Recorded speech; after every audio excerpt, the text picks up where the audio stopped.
सत्य बात आपको बोलूं, जैसे एक बात कही जाती ना कि जो पूजा है, ब्राह्मण की जो पूजा है वो धर्म नहीं है। ब्राह्मण की पूजा तो सबकी है। नहीं, जैसे ये लोग कहते हैं ना कि कथावाचक हैं, हम धर्म का काम कर रहे हैं, तो कहने का मतलब ये बहुत सारे लोग कहते हैं ये धर्म नहीं है, धंधा है। सर कुमार विश्वास जी ने कहा है अभी इटावा में आपके गृह जनपद में दादरपुर जैसा कांड हुआ है। कुमार विश्वास जी भी से मीडिया जब इंटरव्यू ले रही थी, उन्होंने कहा कि मतलब भागवत कथा या भगवान का भजन करने के लिए सबको अधिकार है, लेकिन ऐसी देश में घटनाएं न हो, इस पे क्या कहोगे सर? देखिए,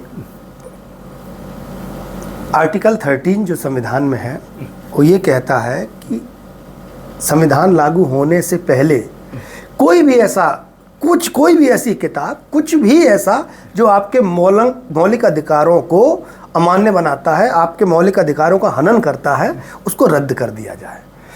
तो संविधान लागू होने के बाद से इन सब चीज़ों का एक्चुअल में कोई मतलब है नहीं। कानून, आप अगर गलती करेंगे तो कानून के नज़रिए से आपको सज़ा मिलेगी। अब कुछ लोग हैं जिनकी चांदी चल रही थी, जो पुराने कानून थे, तो वो लोग उसको छोड़ना नहीं चाह रहे। ये हठधर्मिता है। बाकी कानून के हिसाब से इसका कोई मान्यता ही नहीं है।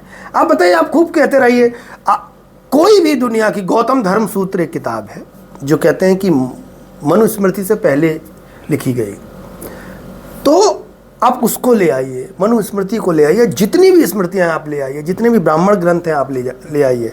पढ़ने में बढ़िया लग सकते हैं आपको, उसकी बातें अच्छी लग सकती हैं, लेकिन उसमें लिखी हुई कोई भी ऐसी बात जो आपके मौलिक अधिकारों का हनन करती है वो माननी नहीं है। सर एक क्वेश्चन है, आप तो दुनिया के बड़े मंचों पर जाते, SC OBC ST जनरल एक थाली में बैठ के हिंदुस्तान में भोजन क्यों नहीं करते हैं? आखिर कारण क्या है? देखिए, इसका एक कारण ये है, हर आदमी जो पुराने ज़माने में भी श्रेष्ठ था वो अपनी श्रेष्ठता के साथ जीना चाहता है।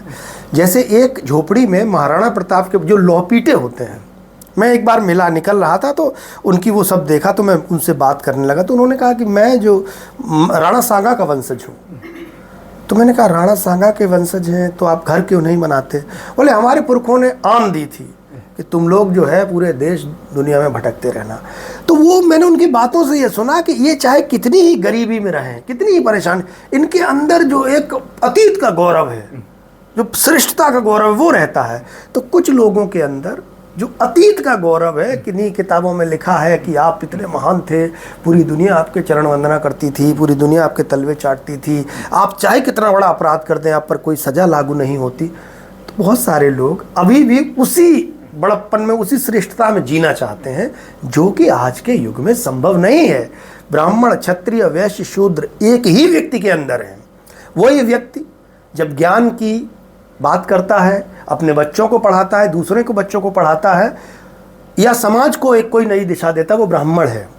वही व्यक्ति जब अपने परिवार की, अपने समाज की रक्षा करने के लिए खड़ा हो जाता है तो वो क्षत्रिय होता है।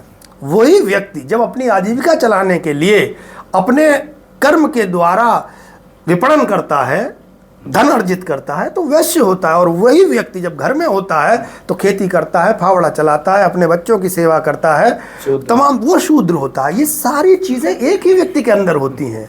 और यही पुराने जो ग्रंथ हैं, जो मानक, वही ये बात कह रहे हैं। ये तो लोगों ने अपने अपने ढंग से बना के रखा हुआ है कि एक मुख से पैदा हो गया और एक कंधों से, एक जांघों से पैदा, ये इनका कोई मतलब नहीं है। एक्चुअल में जब तक समाज में ये बात नहीं समझ में आएगी कि एक ही व्यक्ति के अंदर चारों वर्ण हैं, तब तक हमेशा यही चलता रहेगा। विद्वान ही ब्राह्मण है, ये जाति विशेष है सर। जो वेद की ऋचाएँ हैं ना, वेद की ऋचाएँ, बहुत सारे नॉन ब्राह्मण ने वेदों की, ऋग्वेद की ऋचाओं में, सामवेद की ऋचाओं में उन्होंने योगदान दिया है।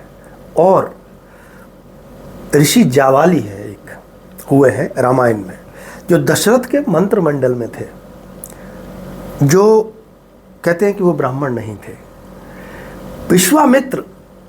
विश्वामित्र जो राम और लक्ष्मण को मान कर लेकर गए थे जंगल में, वो ब्राह्मण नहीं थे, वो क्षत्रिय थे। रामायण लिखी सर वाल्मीकि जी ने रामायण अब वाल्मीकि के बारे में आमतौर पर यही माना जाता है कि वो ब्राह्मण नहीं थे। कोई उनको निषाद बताता है, कोई और ज़्यादा निचली कास्ट में रखता है, जो ऊंच नीच की जो इन्होंने लेवल बना रखे हैं, जो खांचे बना रखे हैं।